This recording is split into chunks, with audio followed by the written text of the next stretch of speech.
So what a day it's been for Oklahoma Sooners football recruiting, adding in two prospects in one day in Kade McIntyre and Chapman McKown. We need to talk about not only what this means for Oklahoma recruiting right now, but what this means for the Sooners class going forward. Before we do, as always, y'all know the drill. I need to hear from you. Hop down to the comments, Y for yes, N for no. Are you excited that the Oklahoma Sooners add in these two prospects? And let me know what you're thinking. If you are new to the channel, be sure to subscribe. Hit that bell notification as I do constant college football content and you don't want to miss any of it. And if you enjoyed this content, like and comment down below because those interactions are truly massive. But having said all that, let's break this down and we will start with Kade McIntyre, a three-star athlete hailing from Nebraska that per 24/7 Sports stands 6'4", 200 pounds. Now Oklahoma looks to utilize Kade McIntyre as a tight end after he excelled at both sides of the football during his high school career, and he looks to continue doing so during his senior season. But this is an intriguing individual. Anytime you have someone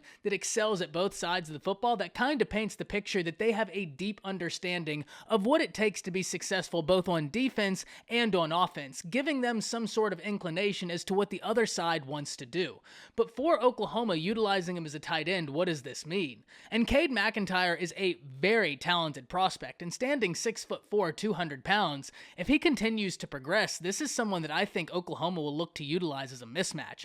Blocking is going to be big for the tight end position, but if he can continue ironing that out and ironing out his routes, this is someone who I think we could look back on in a few years and talk about as a big addition for this class. And because of that, I know Oklahoma fans have to be very excited, and it's even sweeter when you get to go into a rival state in Nebraska and pull out a prospect that is very talented from their state. But it wasn't just Kade McIntyre, because the Oklahoma Sooners doubled down today, getting a preferred walk-on from athlete out of Oklahoma, Chapman McKown, who looks to maybe transition to the running back position. And with the addition of Chapman McKown, there's a conversation we need to have. A conversation I've been wanting to have for quite some time, and something I think I'm going to do a dedicated video on. And that's the question of, how important are stars in college football recruiting? Because if you ask around, there's two schools of thought. There's the school of thought that says stars ultimately don't matter, and then there's the people that tell you stars are the end-all be-all to high school football and college football recruiting.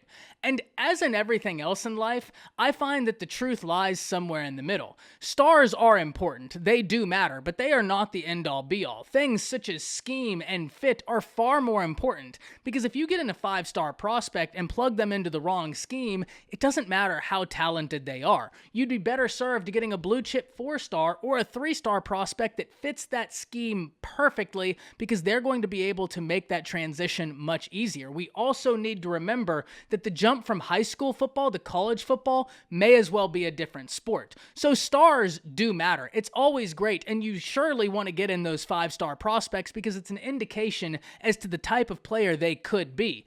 But stars are not the end-all be-all. And if this staff feels like they've identified somebody that's been flying under the radar, which absolutely happens. I hate to bring this up, Oklahoma fans, but remember Josh Jacobs. Someone who flew under the radar, was a 3-star prospect, and ended up being a first-round draft pick off of one good year of work in college football because he was so talented.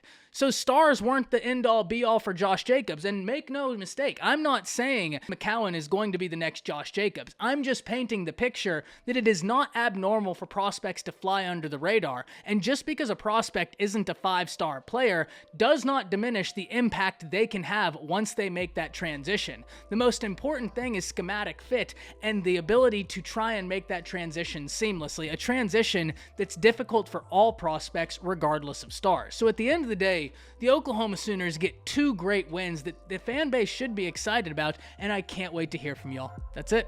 See ya.